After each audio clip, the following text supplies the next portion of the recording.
What's up, everybody? It's 2024 and it's Tuesday at 4:20, so you know what that means. It's everybody's favorite time of day. You're doing the damn thing, we're doing the damn thing, so we're going to do it together like one big, happy fucking family.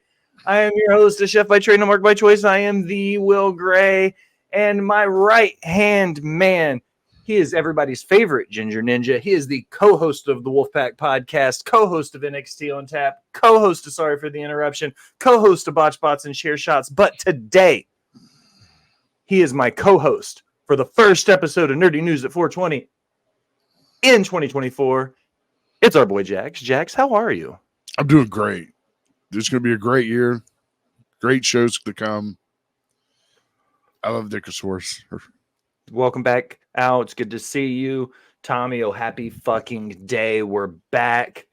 I almost called you Elaine because I read Nicole Elaine. Nicole's here. We love you, Nicole.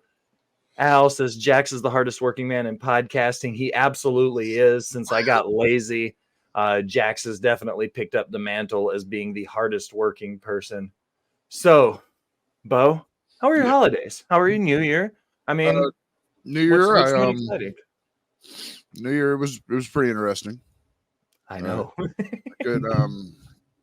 I wasn't tight walking. I'll tell you that much.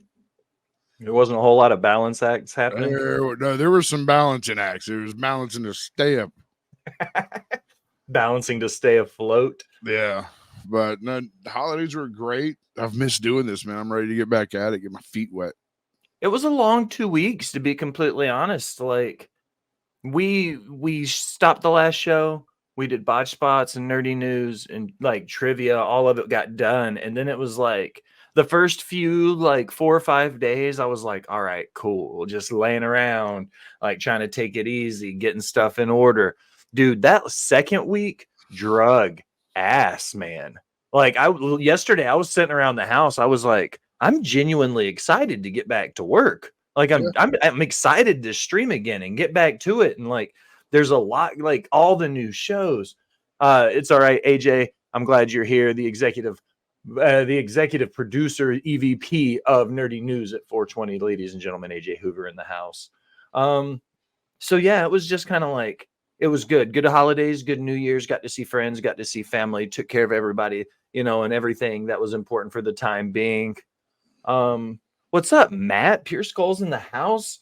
Dad in the house. Well, happy New Year's to you both. I've missed both of you bearded, glorious selves. Dad Hat, we are only, 3 weeks away?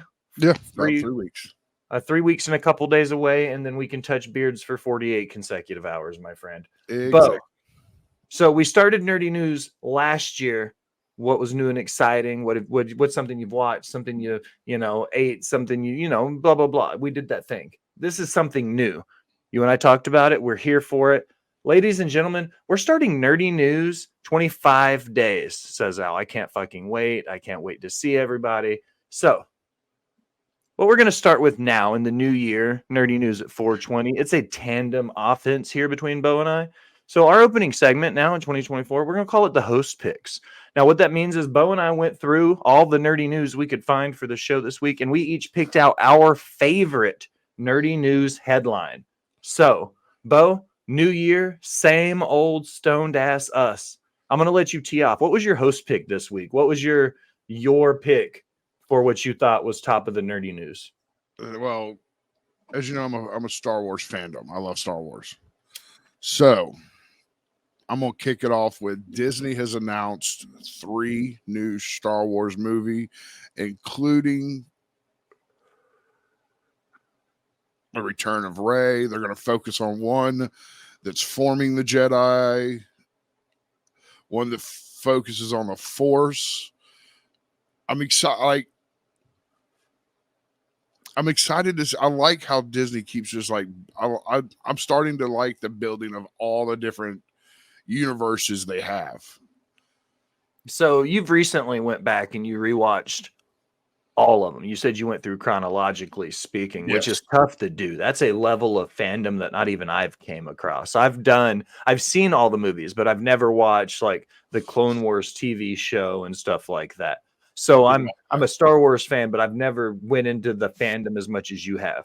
Judging by what you read in the article and everything that you gathered from it, are these 3 stories or 3 new movies? Do you think they're needed in the story? Because a lot of times people watch like Solo and they were like, did we really need Han Solo's origin story? It was cool, but not as good as. Is this going to be one of those situations? Is this going to be quality content, or is them just looking to put content out?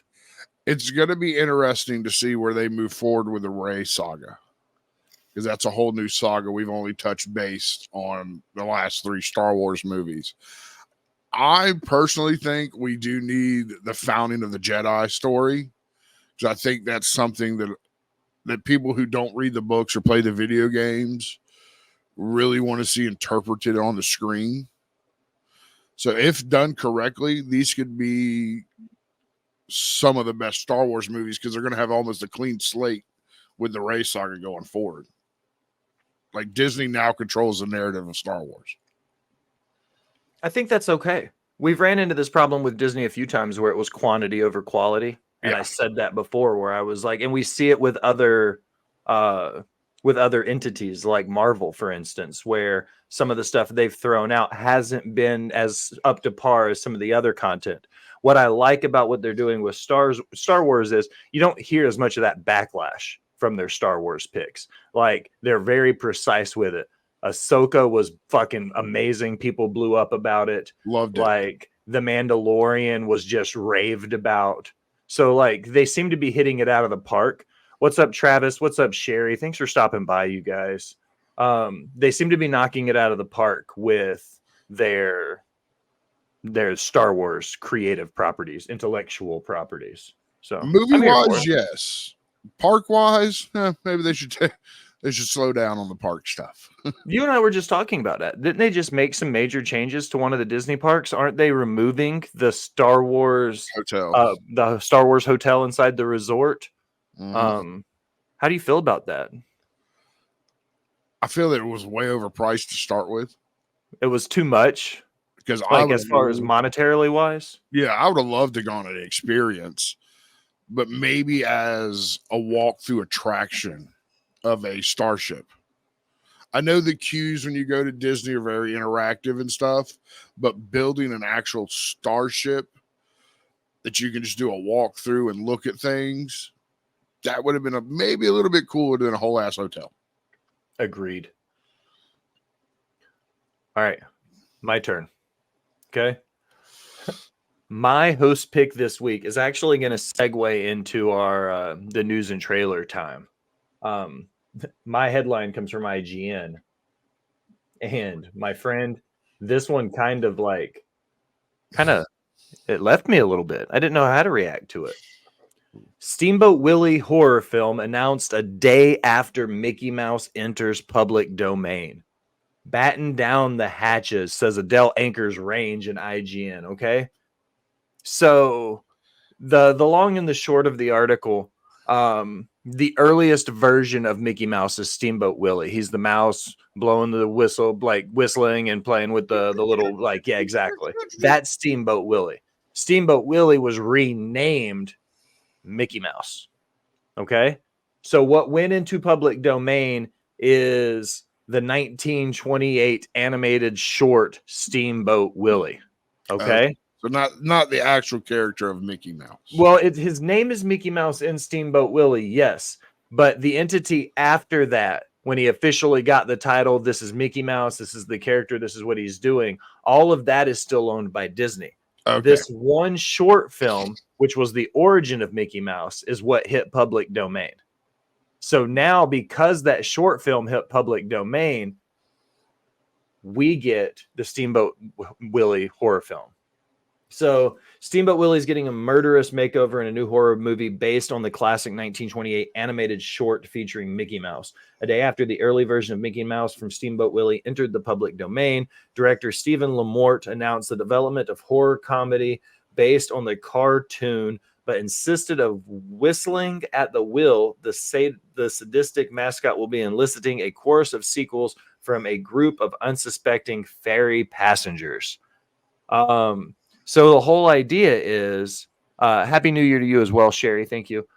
Steamboat Willie, the horror movie. You know I'm down. So Oh, yeah. ultimately, the long and the short of it is this crazy sadistic mouse is supposed to be a ferry driver, and he gets people to go on his boat, and then he's killing them off. All right. mean, Sign me up. it's I'll kind go of watch it.